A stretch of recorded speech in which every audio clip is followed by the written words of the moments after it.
Quando estamos debatendo com um cristão e falamos, cara, se Deus existe, por que que Deus não interfere num abuso sexual infantil, né? De uma criança ali que está sofrendo com um pedo, né? Normalmente, o crente te responde dizendo que é o livre-arbítrio. Deus não pode interferir naquele ato porque Deus deixa as coisas acontecerem, que as pessoas são ruins, isso tudo vai acontecer, né? Deus não pode interferir. Mas o livre-arbítrio simplesmente não existe na Bíblia, pessoal. A Bíblia do Gênesis a Apocalipse é muito claro de que existe, né, uma intervenção divina o tempo todo. E neste vídeo eu vou trazer 10 vezes onde Deus interfere na criação no Antigo Testamento e 10 vezes onde Deus interfere na criatura no Novo Testamento. E eu vou acabar de uma vez por todas com essa falácia do livre-arbítrio, né? Aonde só existe por um malvado, né? Somente o criminoso tem o livre-arbítrio de cometer os seus atos obscenos, né? A vítima nunca tem o livre-arbítrio de não querer ser abusada, por exemplo, né? Vamos lá aos fatos incontestáveis e irrefutáveis que eu vou trazer aqui nesse vídeo. Eu sou o Douglas, sou aqui do canal Depois de Crente. Deixe seu curtir, seu comentário e se inscreva aqui no canal, pessoal. E compartilhe com aquele seu parente, amigo cristão que fica dizendo que existe livre-arbítrio. Simplesmente não existe. Vamos lá? Então vamos lá, pessoal. A primeira passagem está em Êxodo 9, versículo 12, aonde está escrito, né? O Senhor, porém, endureceu o coração do faraó, e ele não deu ouvidos a Moisés e a Arão, conforme o Senhor tinha dito a Moisés. Se Deus pode endurecer o coração do faraó, por que ele não pode amolecer o coração de um pedo, por exemplo? Eis a questão, né? Já em Josué, capítulo 11, versículo 20, está escrito: pois foi o próprio Senhor que lhes endureceu o coração para guerrearem contra Israel, a fim de que fossem separados para destruição e exterminados sem misericórdia, como o Senhor tinha ordenado a Moisés. Então os cananeus, eles não foram por vontade própria guerrear contra os israelitas, né? Deus fez com que eles quisessem guerrear e perdessem a batalha, né? Deus interferiu totalmente nesses caras, né? Agora em Isaías 6, versículo 10, né? Tá dizendo: torne insensível o coração deste povo, torne surdos os seus ouvidos e fechem os seus olhos, né? Que eles não vejam com os olhos, não ouçam com os ouvidos e não entendam com o coração, para que não se convertam e sejam curados. Pessoal, o contexto aqui, no capítulo 6, né? É a visão de Isaías no templo, quando ele vê Deus no trono acompanhado de serafins. Isaías é purificado e chamado para uma missão profética. A missão que ele recebe é paradoxal, né? Em vez de anunciar a salvação, ele deve anunciar de uma forma que o povo não entenda. Simplesmente não faz sentido, pessoal. Em Provérbios, capítulo 16, versículo 4, está dizendo: o Senhor fez tudo para o seu devido propósito, até os ímpios para o dia do castigo. Ou seja, até as pessoas ruins, até as pecadoras têm um propósito, né, de serem assim. Então estão predestinados a serem assim, né? Então ali também em Gênesis, lá no comecinho já, pessoal. Então o Senhor Deus fez cair um sono pesado sobre Adão, e este adormeceu, e tomou uma de suas costelas e cerrou a carne em seu lugar. Pessoal, ele adormeceu Adão e tirou uma costela do cara. Isso não é intervenção divina? Deus não podia fazer isso com um pedófilo? Adormecer ele, né? Que nem ele fez com Adão, e arrancar os bagos do cara fora, como ele tirou as costelas de Adão? Ah, não, aí não, né? Aí Deus não faz, né? Em 2 Reis, virando-se ele para trás, viu-se-os o amaldiçoou em nome do Senhor. Então 2 ursas saíram no bosque e despedaçaram 42 deles. Pessoal, Elias convocou 2 ursas em nome do Senhor, e o Senhor foi lá, fez as ursas atacarem 42 crianças. Tem gente que diz que são jovens, mas, né, eles foram, por causa de uma piada, eles foram despedaçados. Isso aqui interferiu completamente na criatura, pessoal. 42 pessoas pagaram com as vidas por causa de uma piada. É uma piada isso, literalmente, né? É ridículo, né?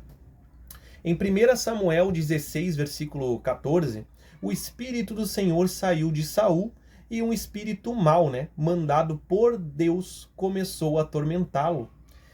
Deus mandou um espírito mau para Saul, pessoal, para atormentá-lo. Olha que bizarro. Deus não poderia mandar um espírito para atormentar um pedo que está fazendo uma maldade com uma criança? Pois é, né? Em Ezequiel 14:9, se um profeta for enganado e der uma resposta falsa, fui eu, o Senhor, quem o enganou. Eu o tirarei do meio do povo de Israel. Pois é, pessoal. O próprio Senhor mandando, né, um profeta, né, enganando com uma resposta falsa. Que coisa de louco, né? Deus novamente interferindo até nos profetas. Eita!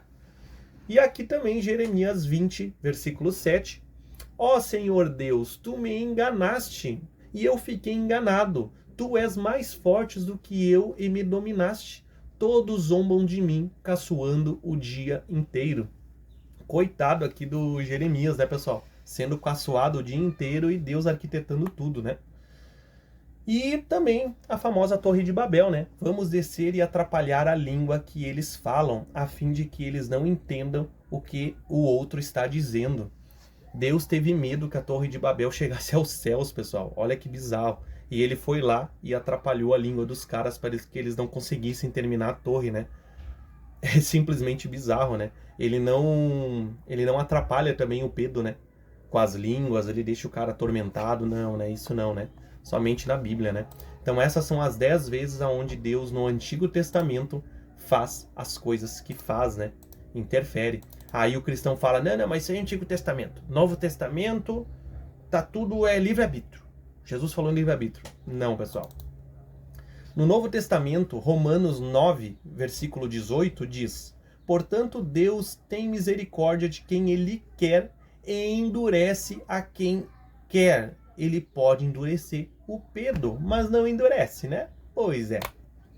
2 Tessalonicenses, capítulo 2, versículo 11, por essa razão, Deus envia a eles um poder sedutor a fim de que creiam na mentira. Para te ver, pessoal, deu assim um poder sedutor a fim que eles creiam na mentira, para fazer o pessoal crer numa mentira, né? Se eu não me engano, isso aqui foi o próprio Espírito Santo, né, pessoal? Fazendo com que eles acreditassem na mentira, se eu não me engano, tá? Tô com preguiça de pesquisar agora, mas foi isso, se eu não me engano foi isso, tá? Em Atos 5, versículo 3, então Pedro perguntou, Ananias, como Satanás encheu o seu coração para mentir ao Espírito Santo e guardar para você uma parte do dinheiro que recebeu pela propriedade?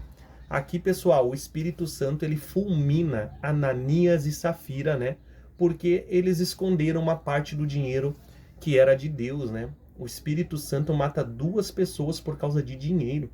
Não podia o Espírito Santo fulminar, dar um ataque no coração de um Pedro quando ele estava próximo ali de fazer o ato terrível que eles costumam fazer? Pois é, né? Aí não, né? Só se for dinheiro, né? Em Efésios 1, versículo 4, porque Deus nos escolheu nele antes da criação do mundo, para sermos santos e sem culpa diante dele, em amor, né? Então Deus escolheu antes da criação do mundo para sermos, né, santos e sem culpa diante dele. Então já tem os predestinados, né, pessoal? E a predestinação ela é muito clara no Novo Testamento, né? Até mesmo Jesus foi predestinado à cruz, né? Não tinha como Jesus escapar da cruz, né? Apocalipse 17, 17. Então aqui também, né? Pois Deus pôs no coração deles o desejo de realizar o propósito que eles têm, levando-os a concordar e dar à besta o poder que eles têm, as 2 testemunhas também, né? Do anticristo, né? Romanos 9, 21. Ou não tem o oleiro poder sobre o barro para dar à massa fazer o vaso de honra e o outro para a desonra? Aqui no caso o oleiro é aquele que faz a massa, né? Então o oleiro ele faz vasos de honra, pessoas boas, que é Deus, né? Ele faz pessoas boas e também faz pessoas desonrosas, pessoas ruins. Então tanto Pedro quanto a criança que foi abusada, ambas foram criadas por Deus e Deus fez os dois se encontrar. Qual é o propósito nisso? Eu não faço a mínima ideia. E se um dia Deus aparecesse para mim A resposta teria que ser muito convincente. Eu não consigo ver propósito nenhum na dor e sofrimento de uma criança. Mateus 2, versículo 13. Depois que os visitantes foram embora, um anjo do Senhor apareceu num sonho a José e disse: Levanta-se, pegue a criança e a sua mãe e fuja para o Egito. Fiquem lá até eu avisar, pois Herodes está procurando a criança para matá-la. Aqui Deus manda um anjo avisar Maria e José que Herodes estava atrás das crianças ali até de 2 anos, né? Engraçado, Deus manda um anjo avisar Maria e José, né? Que iria acontecer isso. Por que Deus não manda um anjo avisar o pai e a mãe de uma criança que está desaparecida, que foi raptada? Por que ele não foi lá e avisa? Não deixa sua filha brincar num parquinho hoje, porque pode ter um pedo que vai raptá-la, né? Deus não podia avisar os pais das crianças hoje para esse tipo de coisa não acontecer? Ah, não, né? E outra coisa, essa passagem é complicada, né? Deus só avisa Maria e José, não avisa os pais das outras crianças, né? Teve uma carnificina, segundo a Bíblia, né? Que o Herodes, né, fez o massacre dos inocentes. Muita criança poderia ter sido salva. Em Mateus 26, 21, está escrito: Durante o jantar, Jesus disse: Eu afirmo a vocês que isso é verdade. Um de vocês vai me trair. Jesus já sabia, né, com antecedência quem que iria trair ele, né? Judas já estava predestinado. Judas não tinha a mínima chance de não poder trair Jesus, porque ele tinha que cumprir as profecias, né? Em João 17, 12. Quando estava com eles no mundo, eu os guardava pelo poder do teu nome, o mesmo nome que me deste. Tomei contra eles e nenhum se perdeu, a não ser aquele que já ia se perder para que se cumprisse o que as escrituras sagradas diziam. Isso aqui é sobre Judas, tá, pessoal? Um deles se perdeu para que se cumprisse o que as escrituras dizem. Então não tinha a mínima chance dele não trair Jesus, né? Em Romanos 9,13, como diz as escrituras sagradas, eu escolhi Jacó e rejeitei Esaú. Então Deus escolhe quem ele quer e rejeita quem ele quer. Pessoal, tá muito claro aqui nessas passagens, e tem mais, tá, pessoal? É porque senão o vídeo fica grande demais. Tá muito claro aqui na Bíblia que não existe livre-arbítrio. Deus não tem uma folha de uma árvore que não caia sem que Deus queira, né? Vaso de honra e desonra, fazer pessoas adormecer, pessoas cegar, pessoas ficar surdas, espíritos enganadores, Deus mandando espíritos para atormentar. Olha quanta coisa acontece, pessoal. E então esse papinho de livre-arbítrio, para mim, é apenas um pretexto para o crente fugir da incongruência que nós ateus levantamos ali, dizendo: Oras, se o teu Deus é tão poderoso assim, por que ele não faz cair maná, que nem ele fez lá no Êxodo, que caía maná do céu para o povo hebreu atravessar os 40 anos no deserto? Por que não faz cair maná lá na África com um monte de criancinha passando fome? Por que Deus não amolece o coração dos líderes aí globais que estão fazendo guerra? Lá do Benjamin Netanyahu, do Putin. Por que ele não termina com as guerras se ele tem esse poder? Não dá, né? Simplesmente não dá. É aquilo que eu digo, pessoal. Quando a Bíblia está aberta, tudo é possível. Quando a Bíblia está fechada, simplesmente nada daquilo existe mais. Pessoal, aqui do lado tem 2 vídeos para vocês assistir. Deixe seu curtir, seu comentário, é muito importante para o engajamento do canal. Não deixe de se inscrever aqui também e compartilhe esse vídeo com seus amigos, pessoal. Ajuda muito aqui.